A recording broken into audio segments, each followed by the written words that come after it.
नमः सिद्धिभ्यो सिद्धिभ्यो नमो अरहन्ताणं नमो सिद्धाणं नमो आयरीयाणं नमो अध्यायाणं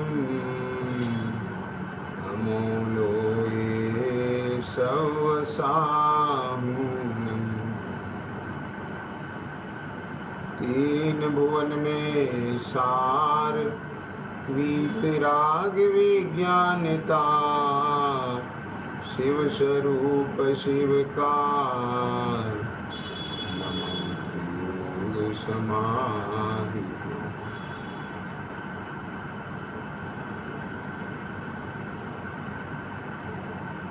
शेराला जी के आधार से अपना स्वाध्याय का क्रम चल रहा है और तीसरी ढाल के 10वें छंद में जो चर्चा चल रही है देव जिनेन्द्र गुरु परिग्रह बिन धर्म दया जुत सारो एहु मान समकित को कारण अष्ट अंग जुत धारो। जिनेन्द्र देव निर्ग्रंथ गुरु और दया में धर्म ये सम्यक्त के कारण हैं। इनके संदर्भ में अपना जो निर्णय है वो बहुत प्रकार से समीचीन सम्यक होना चाहिए, क्योंकि यदि इनके स्वरूप को विवेक पूर्वक नहीं जाना समझा गया, इनके प्रति जो जीव की मान्यता है उसमें कैसे कैसे भूल रह जाती हैं, उस संदर्भ में अपन मोक्ष मार्ग प्रकाशक जी शास्त्र के आधार से चर्चा कर रहे हैं। देखिए, प्राय होता यह है कि जब बालक अपने परिवार में जन्म लेता है तो वह अपने परिवार वालों को जिस प्रकार की पूजा पद्धति करते हुए देखता है, धीरे धीरे उसमें वे ही संस्कार पनप जाते हैं, बन जाते हैं। और असमान जाति मनुष्य पर्याय में तो जीव का एकत्व और ममत्व तो बहुत अच्छी तरह से पसरा पड़ा ही रहता है अनादिकाल से। जिस परिवार में जाता है उसमें अहमपना कर लेता है, ये मेरे माता पिता, ये मेरा परिवार, ये मेरी जाति, ये मेरा कुल।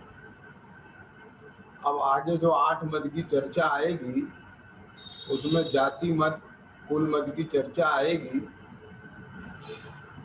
आप समझे ना, ये दोनों अलग अलग हैं। क्या समझ में आ गया?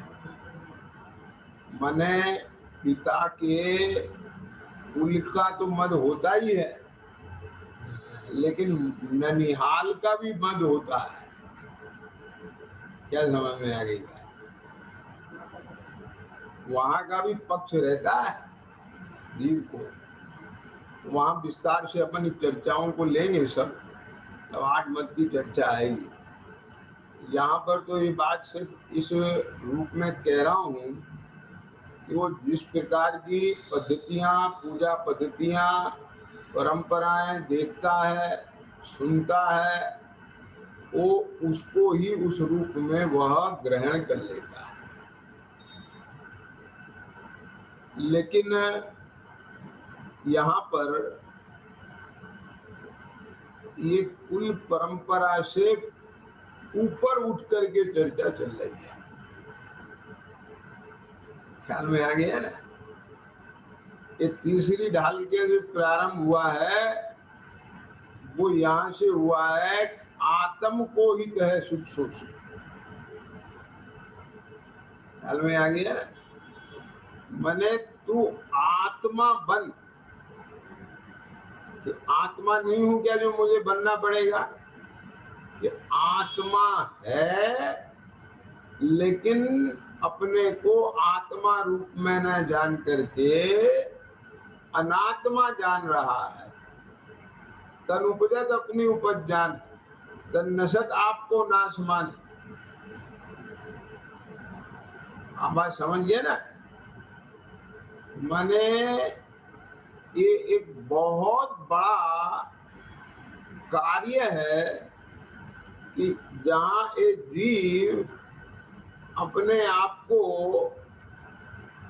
बिल्कुल एक जीवत्व भाव से देखे और एक जीव का जो हित है उस मार्ग का अनुसरण करे।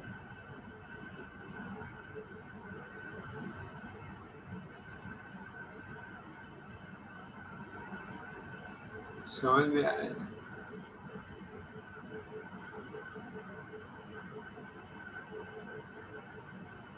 विगत जितनी भी चर्चाएं 4, 6, 5 जितनी भी हो चुकी हैं देवगुरु धर्म के संबंध में अनंत आदि वाली, उनमें यहीं से बात उठी है कि मैं इन्हें अपने कुल परंपरा से अंगीकार नहीं करता हूँ।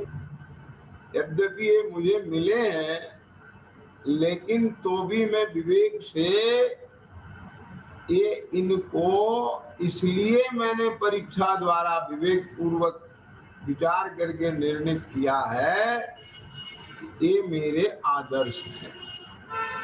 और मेरे आदर्श क्यों हैं? क्योंकि मुझे अपना हित करना है और ये मोह राग आदि भाव अहित रूप है, और जिनने मोह राग आदि का भाव किया है वो ही मेरे मोह राग आदि के अभाव में निमित्त बन सकता है। समझ में आया कि नहीं? और मैं आपको एक चीज और बता देता हूं, ये जितना भी सिद्धांत है ये सर्वकालिक सार्वभौमिक है। क्या समझ में आया? तत्व ज्ञान ये सर्वकालिक सार्वभौमिक है, लेकिन ये द्रव्य क्षेत्र काल भाव के अनुसार पूजा पद्धतियों में ये सब बदलाव आता है। आप समझ में आ गया ना? तो ये भी, इसमें भी विवेक चाहिए कि जितना हम दया में धर्म का अनुसरण करके अहिंसा को मुख्य रखते हुए ये सारे बाहर के, है ना, जितने भी ये आयोजन है इनको संपन्न किया जाए, अनुष्ठान है पूजा विधान आदि के, उनको संपन्न किया जाए, किए जा सकते हैं, तो उसका अनुसरण करता है। बात पकड़ में आगे कि नहीं आगे? तो वो अभी अपना यहाँ विषय नहीं है, लेकिन मूल जो विषय चल रहा है कि ये अरहंत आदि को क्या समझता है। जैसा समझेगा वैसा उनके साथ व्यवहार करेगा। नहीं आई बात समझ में? भाई सीधी सीधी बात है, आप किसी भी व्यक्ति के साथ वैसा व्यवहार करते हैं, कैसा व्यवहार करते हैं कि व्यवहार करने से पहले जैसा आप उसे समझते हैं। आगे है ना? माने आपके चित्त में उसके प्रति क्या मानसिकता है, क्या उसका रूप है, स्वरूप है आपके भीतर, तो उसको ध्यान में रखकर ही तो आप उससे वो व्यवहार करेंगे ना। आई बात समझ में नहीं? तो हम उसके साथ क्या व्यवहार कर रहे हैं, इससे ये बात भी पता चलती है कि आप उसे क्या समझ रहे हैं। आगे ख्याल में आ गया कि नहीं? तो ये इंटरकनेक्टेड मामला है। तो इसलिए ये जो अपन ने बात चलाई थी कि अरहंत आदि से प्रयोजन की सिद्धि, तो आप अरहंत आदि के पास क्यों जा रहे हैं, उनसे क्या प्रयोजन सिद्ध करना चाहते हैं? तो यहाँ से बात पता चलती है कि आप अरहंत आदि को क्या समझते हैं। आगे ना बात,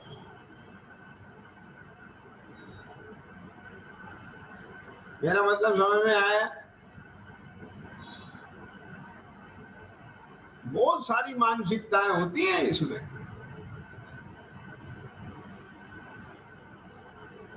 जैसे कल भी मैंने चर्चा की थी ना मानसिकता की, मैंने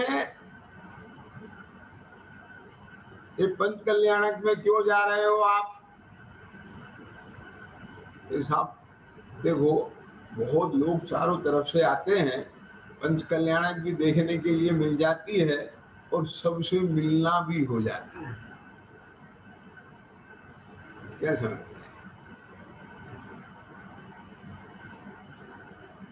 अब आपके पहले से ही उस ब्लू प्रिंट में पंच कल्याणक का जितना वेटेज होगा परसेंट, आप पंच कल्याणक में जाके उसका उतना लाभ उठाओगे, और जितना लोगों से मिलने का होगा उतना लोगों से मिलने में आपका ऊर्जा जाएगी, एनर्जी, चेतना जाएगी, उपयोग जाएगा। मेरा मतलब समझ में आ गया क्या नहीं आया? माने आप वहां किस प्रयोजन से जा रहे हैं,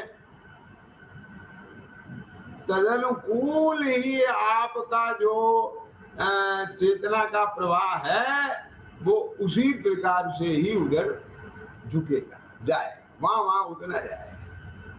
बात समझ में आ गया कि नहीं? एक सज्जन से पूछा, अरे भाई साहब, आप तो कभी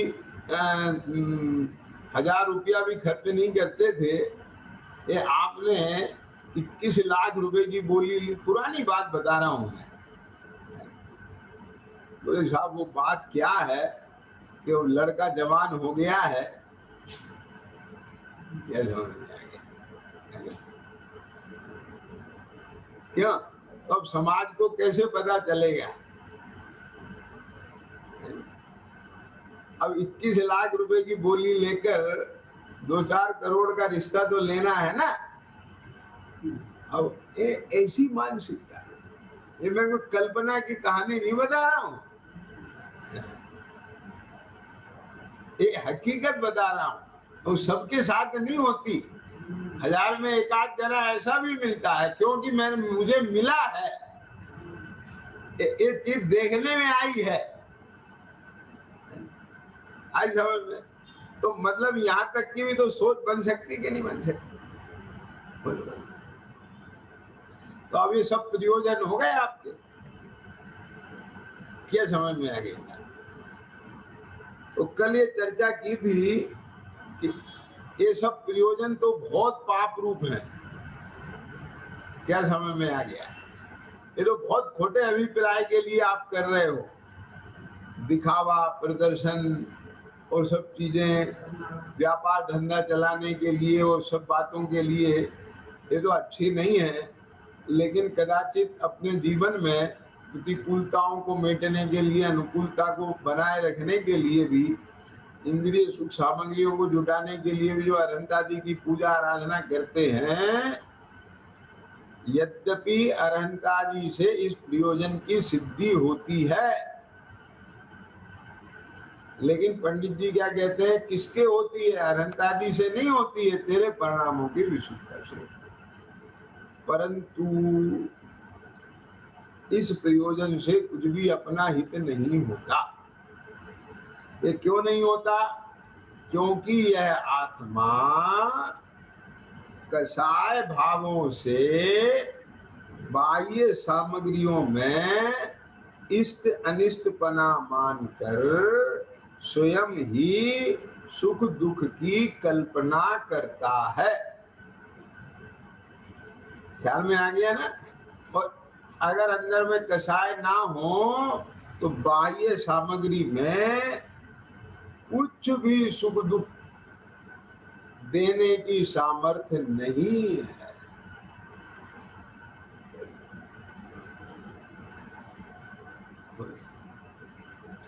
मुनिराज का आहार चक्रवर्ती के घर हो। समझ में आ रहा है कि नहीं आ रहा है?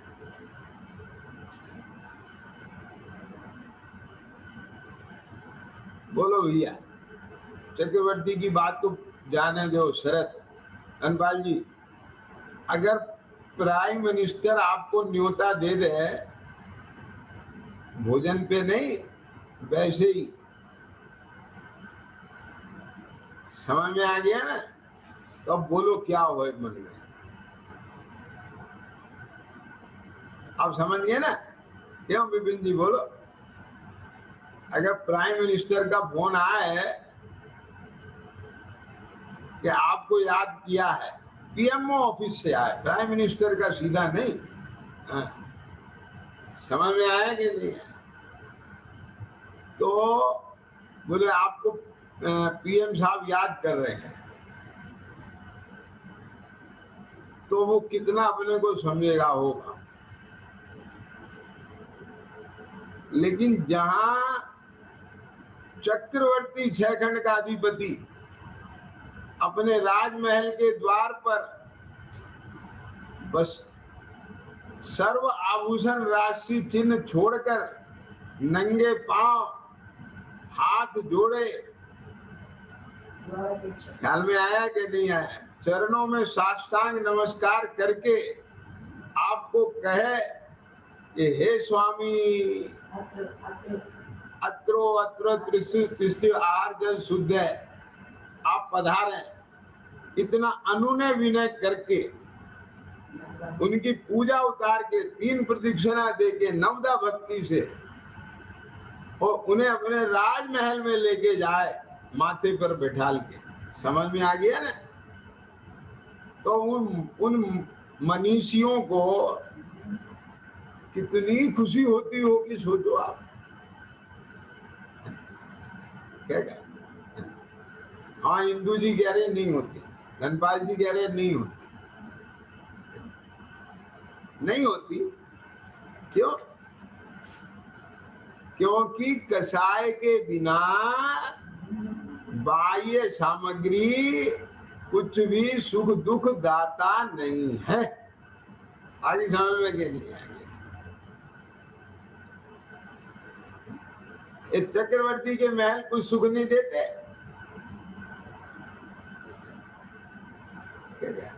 अब समझ में आया क्या नहीं आया? वृंदावन को कुछ दुख देते हैं। ये सब आपने सोच पर निर्भर करता है।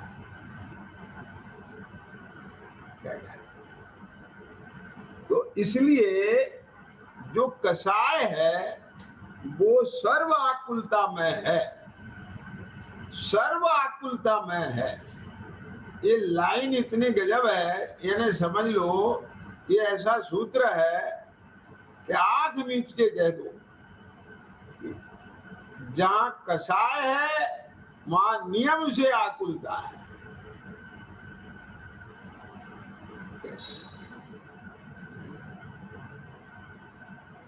कैसे कहते हैं धनपाल जी?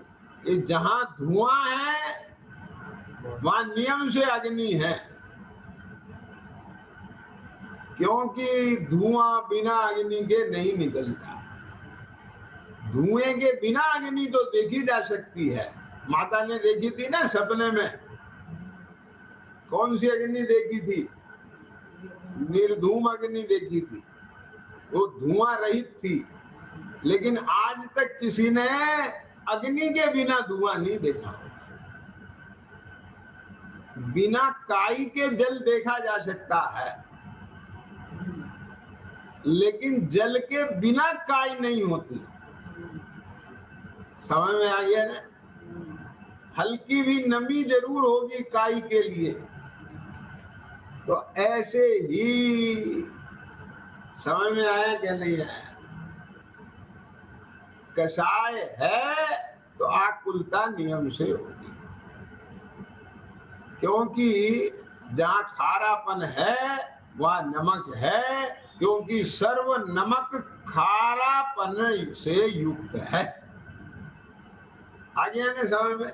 तो कषाय है उसका स्वाद ही आकुलता है।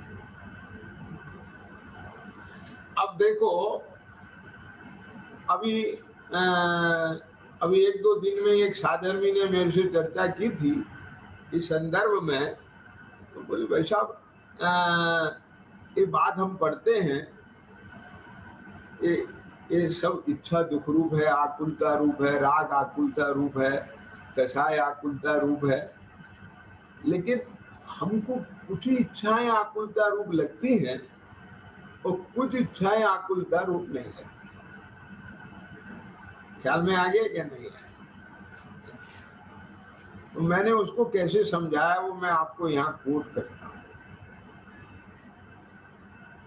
मैंने कहा कि जैसे मान लो आप उस शहर में रहते हो कि जहां पर टेम्परेचर 50 डिग्री का होता है, और आपको अगर वहां से किसी प्रसंगवश उस गांव में जाना पड़े जहां का टेम्परेचर 25-30 डिग्री चल रहा है, तो आप वहां जाके क्या कहते हो? भैया बहुत ठंडक है, बड़ी शांति है, आपके यहाँ तो मौसम बड़ा अच्छा है। वो समझ में आ गया क्या नहीं आया? लेकिन वहीं एक और व्यक्ति देखा, वो कह रहा है बहुत गर्मी है। क्यों? क्योंकि वो उस गांव से आया है कि जहां का टेम्परेचर 10-15 का ही है। कुछ बात पकड़ में आई कि नहीं आई? क्या समझ में आया संजय?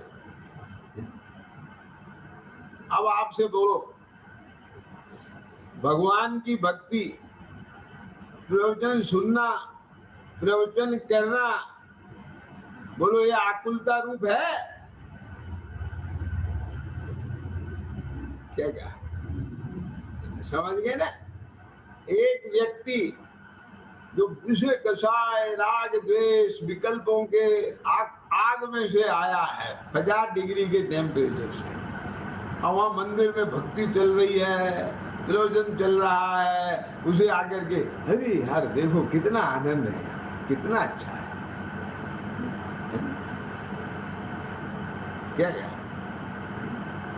लेकिन जो अपने स्वरूप में से आया है, जो अपने स्वरूप सन्मुखता का जिसके चल रहा है अभी उपयोग रूप, वो उसकी विशुद्धता बहुत बन रही है, और वहां से आए और वो देखे तो उसको क्या लगता है? आकुलता लगती है। उन विकल्पों में आकुलता लगती है, बोलने का भी भाव नहीं होता। समझ में आया कि नहीं आया? ये बिल्कुल फैक्ट बात बता रहा हूं मैं आपको। कुछ सुनाने की इच्छा नहीं करती, ना सुनाने की, ना सुनने की, ना कुछ करने की, बस इसी में ही समा है। तो अब मतलब समझ में आ गया कि नहीं आया? अब बोलो, अब 50 डिग्री का टेम्परेचर गर्म है कि 25 डिग्री का गर्म है कि 15 वाला गर्म है? ये सब गर्म है। जहां किंचित भी टेम्परेचर नहीं है वो अच्छा है। क्या समझ में आएगी? बोलो। तो जहां ये बात कही जा रही है कि जिस परिणाम से तीर्थंकर प्रकृति बंधे, वो परिणाम भी तेरे आत्मा का स्वभाव नहीं है, राग है, विकल्प है, आकुलता रूप है। तो ये बात सुन के आपको अटपटी लगेगी, कारण कि भाई साहब वो इतना 2 डिग्री की टेम्परेचर वाली जगह है। क्या समझ में आ गया? वहां तक पहुंचना ही तुम्हारे नसीब में नहीं है। तुम 50-60 में रहने वाले हो। लेकिन जो अकसाय भाव में रहने वाले हैं उनसे पूछो, उनको वो विकल्प भी सुहाता नहीं है। आगे समझ में, वो भी उनको आ जाता है। कुछ समझ में आया कि नहीं आया? के जाएंगे, पकड़ गए ना?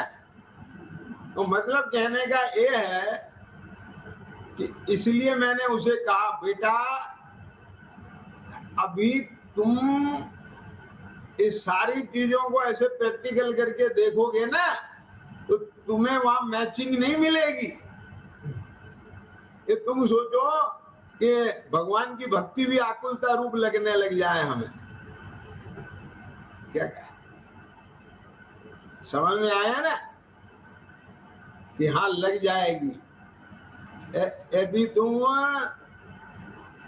बहुत विशुद्धता अपने स्वरूप के आश्रय से बन रही हो, उसका संवेदन करके और फिर जो ताल मंजीरे के साथ नाच के गा के जय करके और उस माहौल में पहुंचोगे, तुम मान लो देखोगे तो लगेगा ये सब क्या हो रहा है, ये सब क्या हो रहा है। बात समझ में आया कि नहीं है?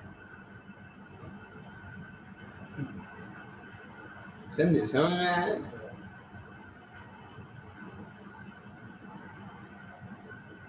मैंने एक बात सुनी थी, एक आत्मानंद बाबा जी थे, बानपुर क्षेत्र में रहते थे ज्यादातर। तो अब ये लोग, बहुत सारे लोग जो हैं ढोल मंजीरे के साथ में नाच गा के कूद के भगवान की भक्ति करते थे। तो अब वो ऐसा किसी से कहा उनने कि देखो ये सारे कैसे आश्रम में आनंद मान रहे हैं। समझ गए ना? तो अब वो बात फैल गई कि बाबा जी ऐसा कहते हैं, मैं अच्छे रूप में, ये बाबा जी कितनी ऊंची बात कह रहे हैं कि आश्रम में आनंद मान। मतलब समझ में आ गया? लेकिन भाई साहब बात क्या है आप समझिए।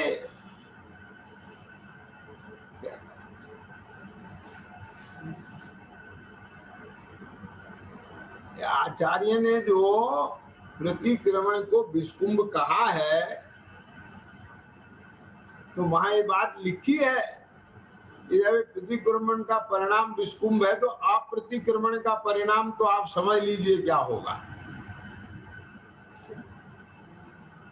ये आगम में ये बात कही है, क्या समझ में आया?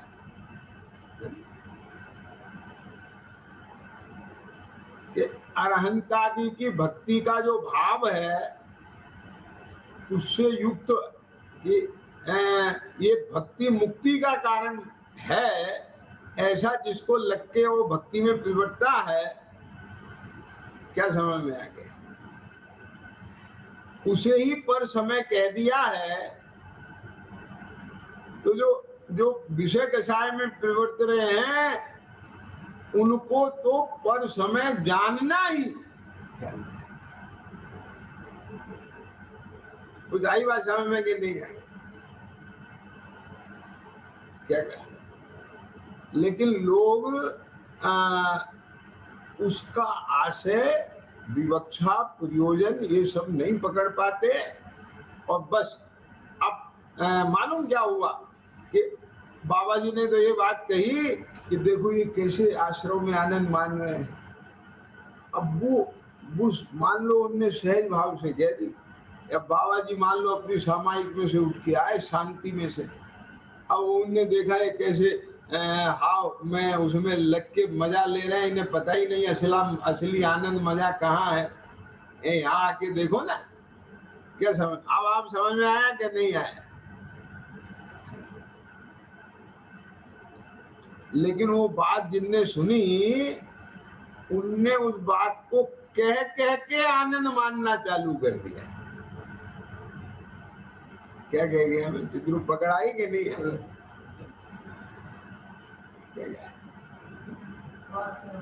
क्या जिन्हें समझ में आया कि नहीं आया?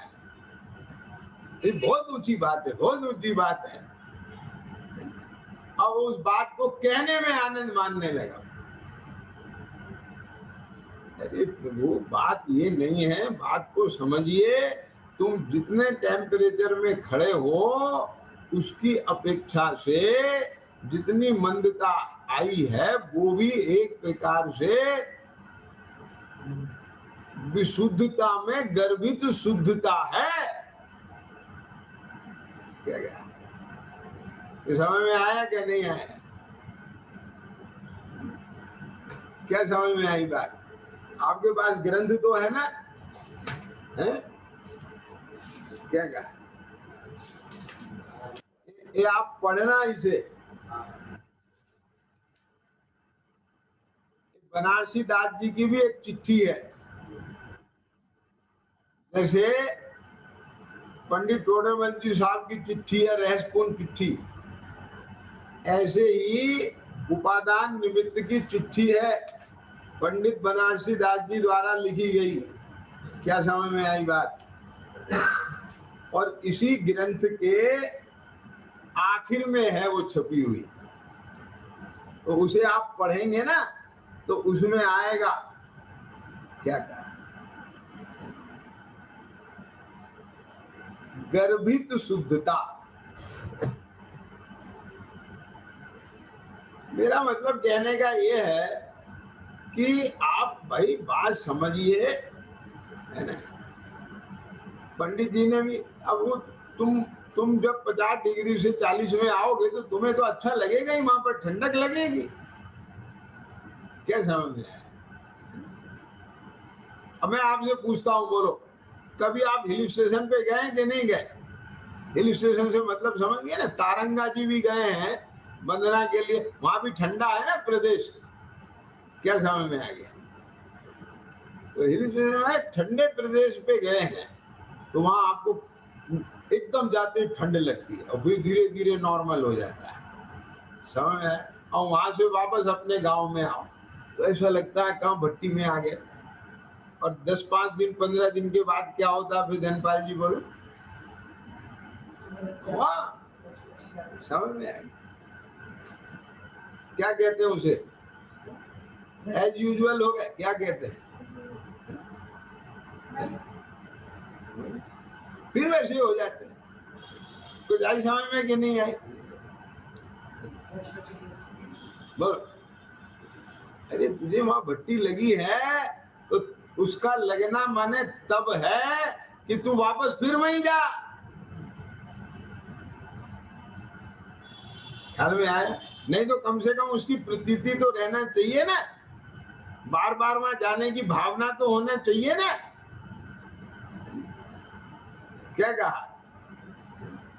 देखो यहां से वो चीज निकल के आई है जिन्हें, जो वो आपको बताया था ना मैंने, प्रतीति भी छूट जाती है, पढ़वाया था ना? है? क्या समझ में आया? तो ऐसे छूट जाती है कि कुछ समय तक तो आपको ख्याल रहता है वहां कितना ठंडक का, यहाँ कितनी गर्मी है, और बस फिर वो वहां की ठंडक भी आपके भीतर में उसकी प्रतीति रहती है, वो स्मृति में रहती है।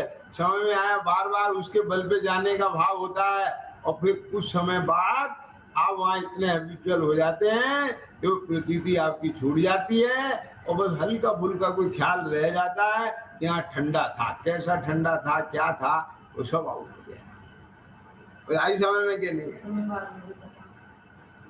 मतलब समझ लो।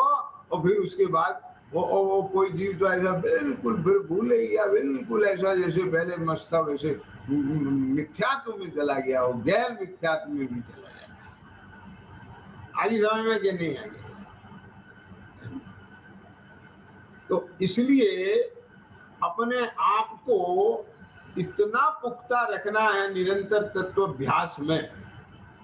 जो वो लाइन 7वें अधिकार से पढ़ाई थी और उधर 312 पेज पे कि तत्व निर्णय का अभ्यास, उपयोग को तत्व निर्णय में लगाए रखने का अभ्यास करता है। क्या समझ? माने उसका अनभ्यास ना हो और जो पूर्व में मिथ्यात्व का अभ्यास चल रहा था वो आकर के जगह ना ले ले। कुछ समझ में आ रहा है कि नहीं आ रहा है? क्या कहा? तुमने वहां से अपनी जगह छोड़ दी तो पता क्या होगा? तुम्हें अब जगह नहीं मिलेगी, दूसरा आकर के वहां बैठ जाएगा। तुम्हारे हर समय वो अभ्यास चलेगा तो उसकी जगह दूसरा नहीं लेगा। आई समझ में कि नहीं आ गया? तो बोले साहब ये हवन रोटी बनाए खाएं, व्यापार धंधा करें कि ये तत्व अभ्यास करें? कुछ समझ में आया कि नहीं आया? हम 24 घंटा इसे कर सकते हैं। ठीक, कैसे कर सकते हैं? ठीक है जयंती, समझ में आ रहा है ना? आप जब भी जिस चीज में प्रवृत्त रहे हो तो वहां व्यवहार तो उस रूप होवे, लेकिन तुम्हारे अंदर उसके प्रति जो आपने सविकल्प दिशा में तत्व ज्ञान प्राप्त किया है, उसके चश्मे से आप वो लगा करके वहां रखे। मेरा मतलब समझ में आया कि नहीं? कि ये दो काम एक साथ कैसे हो सकते हैं? कि सुनो, आजकल ऐसे चश्मे बनने लगे हैं कि आपके आंख का नंबर भी उसमें होता है और धूप में जाने से काला भी हो जाता है। आगे समझ में कि नहीं आगे? तो दो ही काम एक साथ चल रहे हैं, धूप से भी बचाव हो रहा है और आपके आंख के नंबर के हिसाब से भी चल रहा है। तो ऐसे यहाँ भी हो सकता है। ये तो सावधानी की बात है कि आप जो है अपने सब उन व्यवहार कार्यों में प्रवृत्त रहे हैं और वस्तु स्वरूप का चश्मा भी लगाए रखें। क्यों? मेरा मतलब समझ में आया? गाड़ी में चलते हो तो बातचीत भी होती है, साइड के दृश्य भी देखते रहते हो और सब कुछ चलता रहता है, लेकिन अपने लगेज की निगाह रहती है कि नहीं रहती है? क्यों? कितनी दूर आ गए, डेस्टिनेशन कितनी दूर है, कि स्टेशन तो नहीं निकल जाएगा, क्या समय हो गया, ये सब चलता है कि नहीं चलता है? या बिल्कुल बेसुध हो जाते हैं कि उसका कोई ख्याल नहीं रहता? मेरा मतलब समझ में आया ना? तो अब सजगता सावधानी रखें तो सब कुछ संभव है। तो इतना अगर सजगता रहेगी तब काम बनेगा। तो आप देखो यहाँ कहते हैं कसाय है सो सर्व आकुलतामय है। तो ये बराबर अपने को देखता रहना चाहिए।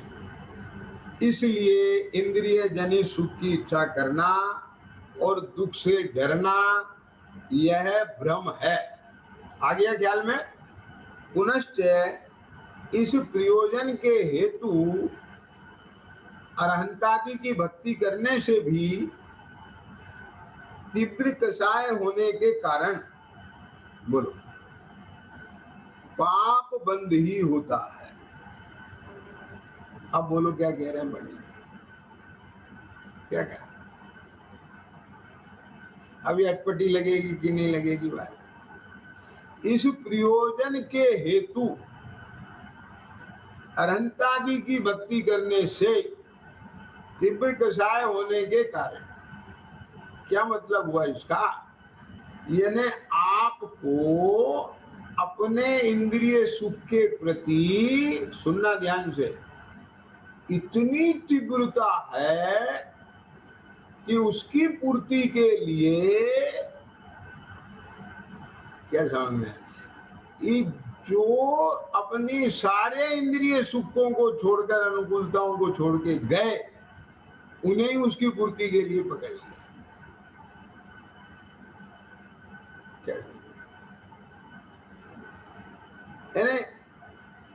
कितने आपके राग की तीव्रता होगी?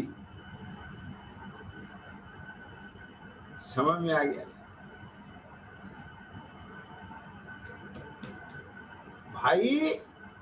ये जिनालय जो है ये तो मोक्ष मार्ग को सीखने के लिए, मुक्ति की विधि सीखने के लिए है, और तूने उस स्थान को किसके लिए इस्तेमाल किया? विषय भोगों के भीख मांगने के लिए इस्तेमाल किया। बात समझ में आया ना? तो इसका मतलब ये है कि यहाँ तेरी कषाय तीव्र है और तीव्र कषाय से पाप बनता है। इसलिए अपने को इस प्रयोजन का अर्थी होना योग्य नहीं है। अरहंतादि की भक्ति करने से ऐसे प्रयोजन तो स्वयं ही सिद्ध होते हैं। कैसे होते हैं ये विज्ञान पहले ही खोल दिया था, क्योंकि अरहंतादि की भक्ति करेगा तो तेरे परिणाम विशुद्ध होंगे। ओम परिणामों के विशुद्धता के निमित्त से तुझे सहज ही पुण्य का आश्रय बंद हो जाएगा। आई बात समझ में कि नहीं है? तो इस प्रकार से तो अब अपन वापस फिर वही 7वें अधिकार पे आते हैं। देखो तो क्या कहते हैं कि तीसरा पैराग्राफ है ना। सो इष्ट अनिष्ट का कारण तो पूर्व कर्म का उदय है, अरहंत तो करता है नहीं। इसलिए उपचार से अनिष्ट के नाश का, इष्ट की प्राप्ति का कारण अरहंतादि की भक्ति कही जाती है। परंतु जो जीव प्रथम से ही संसारिक प्रयोजन सहित भक्ति करता है उसके तो पाप ही का अभिप्राय हुआ। वो तो गया ही इसी अभिप्राय से। आई बात समझ में कि नहीं आई?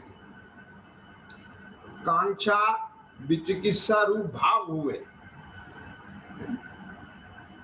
कैसे हुए कि भोगों की कांक्षा हुई और ये जो अनिष्ट सामग्री है उसके प्रति विचिकित्सा हुई।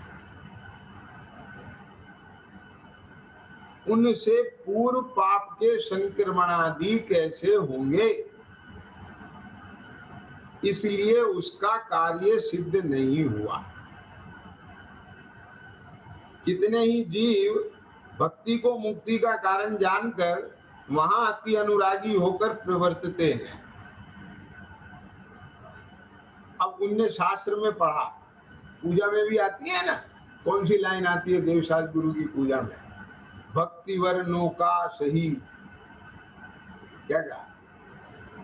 प्रथम देव वाली पूजा है ना देवसाज गुरु की, प्रथम देव अरहंत सिद्धांत जो, उसमें लाइन आती है कि भक्ति वर्णों का सही, कि भक्ति रूपी नौका पे चढ़ के मुक्ति प्राप्त हो जाती है।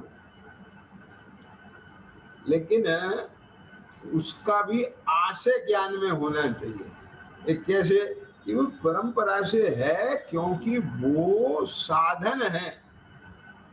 समझ में आया ना? अब तूने उसको किसके लिए साधन बनाया, आप समझे? यदि वीतरागता के लिए साधन बनाया तब उपचार आएगा। यदि निश्चय धर्म की प्राप्ति के लिए व्यवहार को साधन बनाया तब उस व्यवहार धर्म पे उपचार आएगा। क्या समझ में आ गया? यदि तेरी दृष्टि निगाह वहां नहीं है तो उपचार भी किस पे आएगा? कुछ पॉइंट समझ में आया ना? तो देखो क्या कहते हैं, कितने ही जीव भक्ति को मुक्ति का कारण जानकर वहां अति अनुरागी होकर प्रवर्तते हैं। अति अनुरागी होकर कैसे? कि जैसे कुछ लड़के को ये पता चला चाचा जी मेरा अपॉइंटमेंट लेटर लेके आ रहे हैं, तो चाचा जी को क्या समझा उसने? अपनी नौकरी का कारण। तो कितने अनुराग से जाएगा? ख्याल में आ गया क्या? तो ऐसे ही इसे लगा कि भक्ति से मुक्ति हो जाएगी मेरी, तो बस अब करना क्या है, बिल्कुल आंख मूंद करके खूब भक्ति में लीन हो जाना। अंध भक्ति। क्या समझ में? इसलिए वहां अति अनुरागी होकर प्रवर्तते हैं। वह तो अन्यमति जैसे भक्ति से मुक्ति मानते हैं, वैसा ही इनके भी अभिप्राय हुआ। अब आगे समझ में? परंतु भक्ति तो राग रूप है और राग से बंध है। आया ना, इसलिए मोक्ष का कारण नहीं है। जब राग का उदय आता है तब भक्ति ना करे तो पापानुराग हो। इसलिए अशुभ राग छोड़ने के लिए ज्ञानी भक्ति में प्रवर्तते हैं और मोक्ष मार्ग को बाह्य निमित्त मात्र भी जानते हैं, परंतु यहाँ ही उपादेयपना मानकर संतुष्ट नहीं होते, शुद्धोपयोग के उद्यमी रहते। अब ये लाइन बहुत मार्मिक है। क्या कहा? जब राग का उदय आता है ना, तब भक्ति ना करें तो पापानुराग हो। क्या मतलब हुआ इसका? देखो, तीव्र राग के उदय में तो विषय कषाय में ही प्रवर्तना होता है। क्या बोला?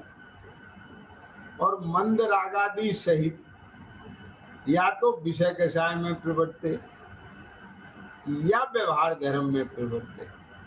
बात समझ में आया ना? क्या बोला? तो जब उसने ये देखा कि अभी राग का उदय चल रहा है, माने राग का उदय चल रहा है, ये अपने स्वरूप सन्मुखता नहीं बन पा रही है, उतना उपयोग निर्मल नहीं हो रहा है, उसके अंदर अभी राग कषाय का चल रहा है। मेरा मतलब समझ में आई है ना?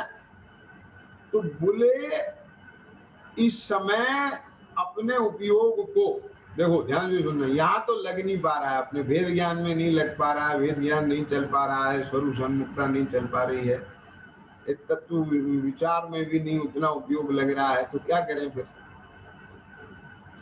तो बोले अगर विषय कषाय में प्रवर्तेंगे तो ये उदय और तीव्र हो जाएगा, और वहां पर तो अपने मोक्ष मार्ग का भी कोई निमित्त नहीं है। ख्याल में आ गया क्या नहीं आया? तो इसलिए बेहतर है कि भगवान की भक्ति में लगो, अरहंत के स्वरूप का विचार करो, उन निर्ग्रंथों को याद करो, उनके स्वरूप का विचार करो, उनके निकटवर्ती हो। ख्याल में आया कि नहीं आया? तो ये सब करने से वो हीनता को प्राप्त हो जाता है। वहां पर विशुद्धता के बल से फिर कर्मों की स्थिति ढीली पड़ जाती है और वो उपयोग जो है फिर सहजता में आकर के और फिर अपने स्वरूप की सन्मुखता को प्राप्त होता है। तो एक क्या बना फिर विनोद जी? ये बना मोक्ष मार्ग को बाह्य निमित्त बना।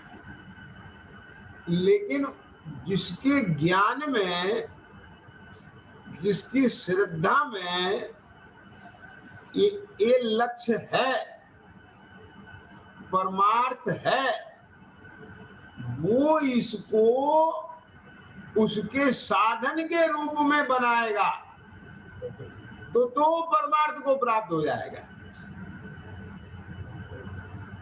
क्या ख्याल में आ गया ना? ठीक है जैन जी, आप ये चर्चा पसंद कर रहे थे ना? लेकिन जिसके अभी परमार्थ नहीं है ख्याल में, तो वो क्या होगा? वो उसी में संतुष्ट हो जाएगा।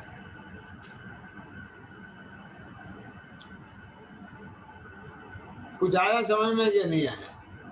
अब जैसे मान लो सवेरे का आलस छोड़ के आप और अखबार पढ़ना, टीवी देखना और इन सब को छोड़ के अरे नहीं भगवान की पूजन में चलो, स्वाध्याय में चलो, भगवान की भक्ति में लगो, तो क्या होगा वहां जाके? ये सब शरीर से लक्ष्य जा हटेगा ना आपका, इधर से उधर जाएंगे, फिर उनका स्वरूप ख्याल में आएगा, तो उस रंग में राग रंगेगा, तो अशुभ से राग शुभ रूप होगा, तो वहां पर सहज ही फिर आपको स्वरूप ख्याल में आने के अवकाश हैं। लेकिन कब? क्या समझ में आया? मेरा मतलब समझ में आया ना? देखो ध्यान से सुनना, पहले जमाने में माता पिता होते थे ना, तो अपने बच्चों को बड़े आदमियों से मिलवाने ले जाते थे। ये क्यों ले जाते थे भाई जी? इसलिए ले जाते थे कि ये उनके सुख सुविधाएं, शान शौकत, वो बाहर के सबको देखेगा ना, तो इसके अंदर उन जैसा बनने का भाव जगेगा, और भाव जगेगा तो फिर हम इसको मोटिवेट करेंगे कि बेटा मेहनत कर, ये सब पुरुषार्थ से बने हैं, अच्छी पढ़ाई लिखाई करी है इन्होंने, ख्याल में आ गया कि नहीं आया? और अब व्यवसाय में लगा है मान लो, तो देखो दिन रात कितनी मेहनत करके अपने को कंसंट्रेट करके ये सब व्यापार सब उठाया है, ऐसे नहीं चलता है। तो अब मेरा मतलब कहने का क्या है कि पिता उसे वो जो दिखाने ले गया, तो उसके पीछे उसका आशय क्या था? उस आशय की पूर्ति कराना उसको दिखाने का अभिप्राय है। कुछ आई बात पकड़ में कि नहीं आई? तो जिसकी निगाह में वो अचीवमेंट, लक्ष्य होगा, तो वो ही तो उससे वो प्राप्त कर सकेगा ना, नहीं तो वो उसमें संतुष्ट हो जाएगा। कुछ बात समझ में आया कि नहीं आया? क्या बोला मैंने? देखो आजकल क्या होता है कि जैन जी, ये बच्चों को बहुत प्ले वे मेथड से पढ़ाया जाता है ना स्कूल में, तो बहुत सारी एक्टिविटीज होती है। तो अब वो बच्चा प्रवृत्ति में दिखाई देता है उन एक्टिविटी को करता हुआ, खेल खेलता हुआ, समझ में आ गया ना? लेकिन उसके पीछे लर्निंग है, आई समझ में? लेकिन वो लर्निंग कौन दे पाएगा, कौन टीचर दे पाएगा? जिसे पता होगा कि ये एक्टिविटी किसके लिए है, कि लैंग्वेज डेवलपमेंट के लिए है, कॉग्निटिव डेवलपमेंट के लिए है, सोशल डेवलपमेंट के लिए है, सेंसरी डेवलपमेंट के लिए है, और इससे कैसे हैंड आई कोऑर्डिनेशन बनता है, कंसंट्रेशन डेवलप होता है, ये सब चीजें होती है, समझ गए ना? अब जिसे यही पता नहीं है,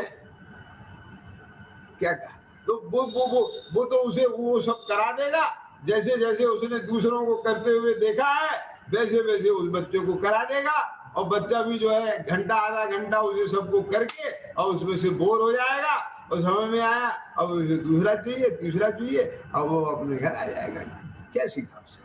अब वो टीचर भी ध्यान नहीं देगा कि अब इससे उसका वो जो डेवलपमेंट हो रहा है कि नहीं हो रहा है। क्यों? क्योंकि डेवलपमेंट पे तो उसकी निगाह ही नहीं है। मेरा मतलब समझ में आ गया कि नहीं आया? तो ऐसे ही इस शुभ भाव में प्रवृत्ता, भक्ति में प्रवृत्ता, दया दान में प्रवृत्ता, और ना तो इसका लक्ष्य ही नहीं है मेरी कषाय राग कितने गल रहे हैं, कितना अरुचि हो रही है, वीतरागता की रुचि जा रही है कि नहीं जा रही है, स्वभाव का बल रस बढ़ रहा है कि नहीं बढ़ रहा है। मेरा मतलब समझ में आया कि नहीं आया? यानी इसके निगाह में ही नहीं है ना परमार्थ, कि जो इस भक्ति के माध्यम से उसे साधना था, और भक्ति के माध्यम से नहीं साधना था। क्या समझ? ये तो इसने ये देखा कि राग रूपी ज्वर आ गया, अब इसको यहां लगा दो, नहीं तो ये अनर्थ करेगा। क्या समझ में आया कि नहीं? अब जैसे पानी का बहाव आ गया, तो अब क्या करते हैं कि बहाव को इधर इधर मोड़ दो जंगल की तरफ, नहीं तो ये नगर को बर्बाद करेगा। आया समझ में कि नहीं आया? तो ऐसे राग का उदय आ गया, तो अब इस राग के उदय को यहां लगाओ, नहीं तो क्या होगा कि विषयों में जाएगा और अपने स्वरूप का घात करेगा, विशुद्धता का घात करेगा। ये समझदारी की बात है। पॉइंट समझ में आया कि नहीं आया? क्या दिन समझ में आया ना? लेकिन उसको रूटीन बना दिया। क्या कहा जिन्हें? तो ऐसा नहीं। तो देखो क्या कहते हैं यहाँ पर, जब राग का उदय आता है तब भक्ति ना करे तो पापानुराग हो। इसलिए अशुभ राग छोड़ने के लिए क्या कहा? ज्ञानी भक्ति में प्रवृत्त है। क्या बोला? अशुभ राग छोड़ने के लिए मतलब क्या हुआ कि पाप से बचने के लिए, क्योंकि वहां ज्यादा बर्बादी है, मेरा नुकसान ज्यादा है। क्या समझ में आ गया? तो बोले यहां कम नुकसान है, सुनना ध्यान से जरा विनोद जी, यहाँ कम नुकसान है। अरे कम नुकसान नहीं, या इसके माध्यम से मुझे फायदा करना है, ये पॉइंट बना हुआ। क्या बोला? आगे समझ में ये नहीं आ गए? तो देखो क्या कहते हैं, अशुभ राग छोड़ने के लिए और मोक्ष मार्ग को बाह्य निमित्त में भी जानते हैं, तो मोक्ष मार्ग को बाह्य निमित्त जानते हैं, तो उसके निमित्त से मोक्ष मार्ग साधने के लिए। ख्याल में आ गया ना? तो ज्ञानी भी भक्ति में प्रवृत्ते हैं, परंतु यहाँ ही उपादेयपना मानकर संतुष्ट नहीं होते, शुद्धोपयोग के उद्यमी रहते। अब शुद्धोपयोग के उद्यमी रहते हैं का क्या मतलब है इसमें विनोद जी? बोलो बेटा। मैं आपसे एक बात पूछ रहा हूं कि आप लोग व्यापारी हैं, समझे ना धनपाल जी क्या कहा? तो आप जैसे ही आपने मान लो कि कोई कारखाना लगाया, तो उसमें प्रोडक्शन चालू हो जाता है तुरंत, और जैसे ही प्रोडक्शन चालू हुआ प्रॉफिट चालू हो जाता है तुरंत। पर निगाह किस पे है कि जो 4 साल बाद प्रॉफिट आएगा। आप सुनना ध्यान से, आपने वो कारखाना इसलिए नहीं खड़ा करा है कि लड़के की शादी करना है। कुछ लोग तो इसलिए शोरूम बनवा देते हैं, बड़े बड़े फैक्ट्री लगवा देते हैं कि बढ़िया रिश्ता आ जाए, और उनको कुछ करना धरना नहीं है फिर उसमें। वहां तो प्रयोजन ही दूसरा हो गया ना। यहाँ तो इंद्रिय सुख के लिए कर रहे हो ना, तुम संसारिक प्रयोजनार्थ कर रहे हो ना, ये तो प्रयोजन ही दूसरा हो गया। लेकिन यहाँ ये जो लगा भी है यहाँ, तो ये तुम्हारी भूमिका में शुद्धोपयोग हो जाएगा। जो शुद्धोपयोग के उद्यमी रहते हैं, क्या कहा? समझ में आया कि नहीं आया? अरे शुद्धोपयोग के उद्यमी रहते हैं का मतलब ये है कि निगाह में शुद्धोपयोग है, ये धर्म है। क्या बोला? समझ में आया कि नहीं आया? इस शुद्धोपयोग ही मेरा आत्मा का धर्म है, यही वितराग भाव धर्म है, इसी में आत्मा का हित है, यही मोक्ष मार्ग है। ऐसी ज्ञान श्रद्धा नहीं होती क्या गृहस्थ को? बोलो, मेरी बात समझना जरा ध्यान से। मैं अभी इस बात पर नहीं कोई डिबेट कर रहा हूं कि गृहस्थी को शुद्धोपयोग होता है कि नहीं होता। विनोद जी सुनना ध्यान से, है ना? मैं इस मुद्दे पे नहीं चर्चा कर रहा हूं अभी, पर मैं अभी ये बात तो मानोगे कि नहीं मानोगे तुम भी कि शुद्धोपयोग नहीं होता, पर शुद्धोपयोग ही धर्म है। एक ज्ञान भी नहीं कर सकता क्या गृहस्थी? ऐसी श्रद्धा भी नहीं करेगा क्या? और नहीं करेगा तो फिर वो संत साधु बन के बिचरू वह घड़ी कब आएगी? तो वो भावना किसके लिए भाता है? मुनि बनने के लिए, खाली भेष के लिए भाता है क्या? बात समझ गए ना? शुद्धोपयोग के लिए भाता है। बात समझ में आया क्या नहीं आया? शुद्धोपयोग का नाम मुनि धर्म है। क्या बोला? ये बाह्याभ्यंतर परिग्रह का त्याग क्यों किया है? क्योंकि उन सब विकल्पों से रहित होकर, उन प्रपंचों से रहित होकर के अपने स्वरूप की आराधना साधना बढ़े, स्थिरता बढ़े। समझ में आया क्या नहीं आया? जहाँ एक लंगोट का भी विकल्प नहीं रखा है, जैन जी समझ रहे हैं ना? वो कोई उस मुनि धर्म के पालन के लिए नहीं है।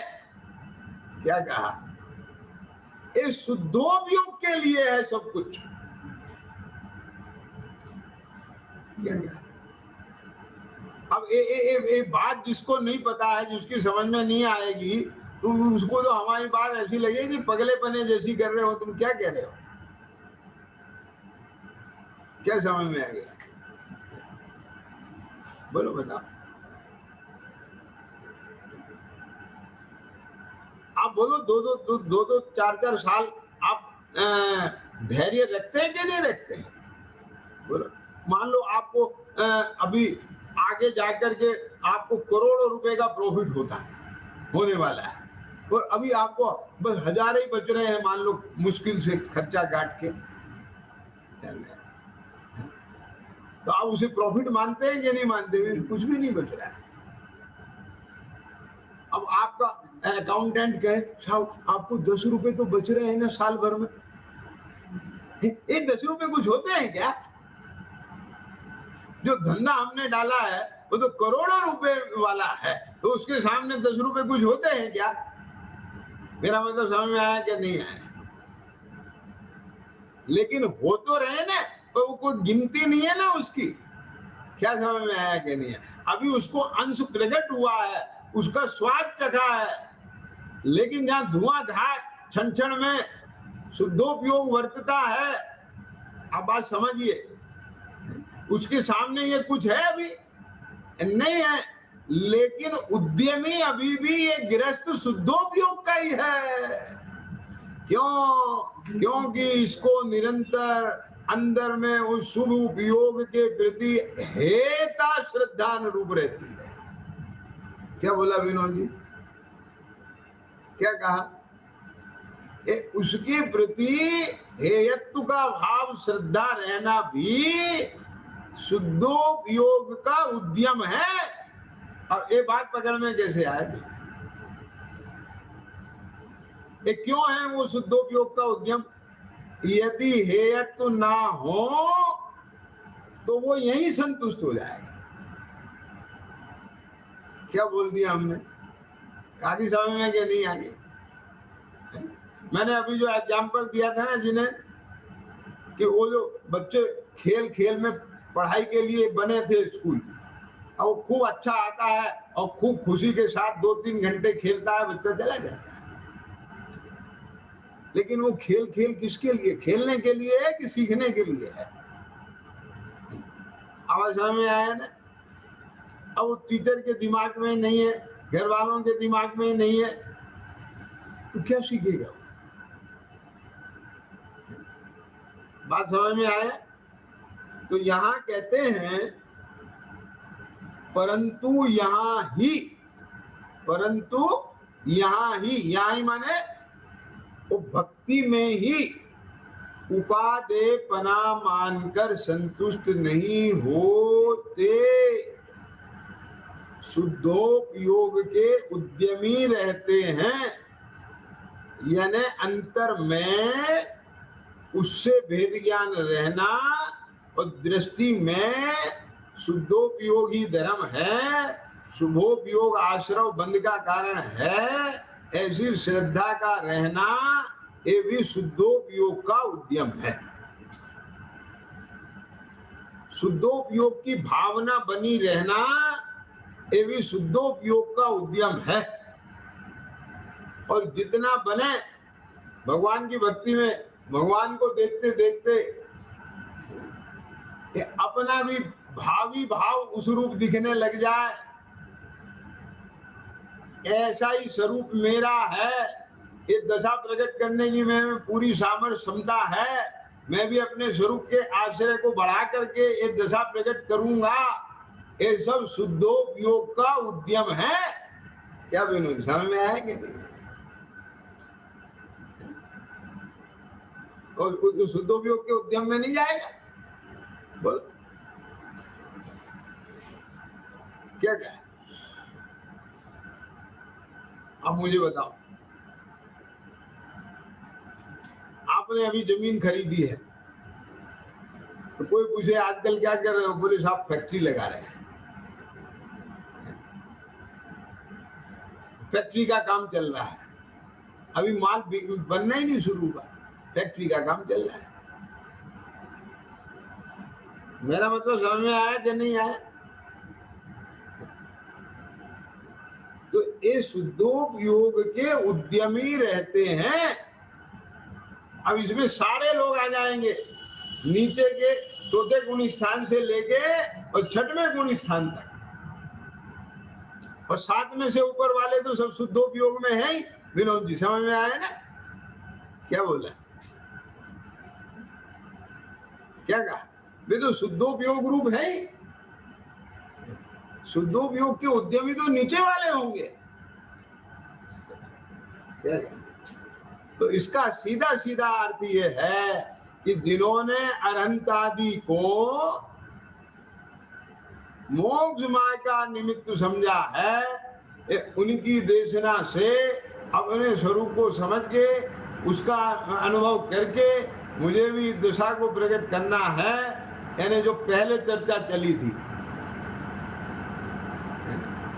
कि अहो मुझे इन बातों की खबर नहीं थी, भगवान ऐसा कहते हैं, मुझे ऐसा लगता है, ऐसा संभवित है कि नहीं, और ये सारा पूरा तत्व विचार, तो उस सब के पीछे क्या है धारणा कि शुद्धोपयोग का उद्यम आई समझ में नहीं है। और बीच बीच में उनके देव दर्शन, पूजन, भक्ति और तीर्थ वंदना और सारा व्यवहार दया दान रूप, व्रत उपवास रूप, सारा का सारा ये सब क्या है? शुद्धोपयोग का उद्यम है। इसी खाते में खतौनी जाएगी विनोद जी उसकी, कि जिसको शुद्धोपयोग उपादेय है और शुभ राग हे है, जिसकी श्रद्धा ज्ञान में ये है, भले ही वो शुभ राग में परिवर्तन कर रहा हो। और मैं एक बात और कह देता हूं, भले ही वो अशुभ राग में भी परिवर्तन कर रहा हो। क्या किए जाएंगे? ख्याल में आया कि नहीं है? बोलो। तो भी उसकी अंदर में श्रद्धा और भावना काहे की है? अभी देखो पंडित टोडामल जी साहब क्या लिखते हैं कि चौथे गुण स्थानवर्ती जीव को, अपने सम्यक दृष्टि जीव को मोक्ष मार्गी कहा। समझ में आया? ये लाइन तो पढ़ी है कि नहीं तुमने विनोद जी? बोलो।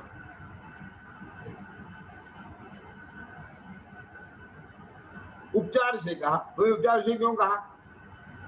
क्योंकि अभी उसने, जैसे किसी ने, आपने टिकट ले लिया और निश्चय कर लिया शिखर जी जाना है। अभी शिखर जी की रेल में नहीं बैठे, शिखर जी नहीं पहुंचे, तो भी आपको क्या कहेंगे? भैया शिखर जी जा रहे हो? अच्छा, बहुत अच्छा। आवाज समझ में आया? उसे गया हुआ कहते हैं। तो ऐसे इसके निश्चय हो गया है, तो इसको मोक्ष मार्गी कहा है। तो अब जब उसे मोक्ष मार्गी कहा है, क्यों? तीनों शिवमग चारी, तो उसमें शुद्धोपयोग नहीं है क्या? तो शुद्धोपयोग का उद्यमी नहीं कहलाएगा क्या? मेरा मतलब समझ में आ गया क्या नहीं आ गया? तो इस पर भी आप विचार करना कि ये जो उसका जो अंदर में श्रद्धान है, तो वो श्रद्धान भी एक प्रकार से शुद्धोपयोग के उद्यमी के खाते में जाएगा। और विशेष चर्चा सहजानंद।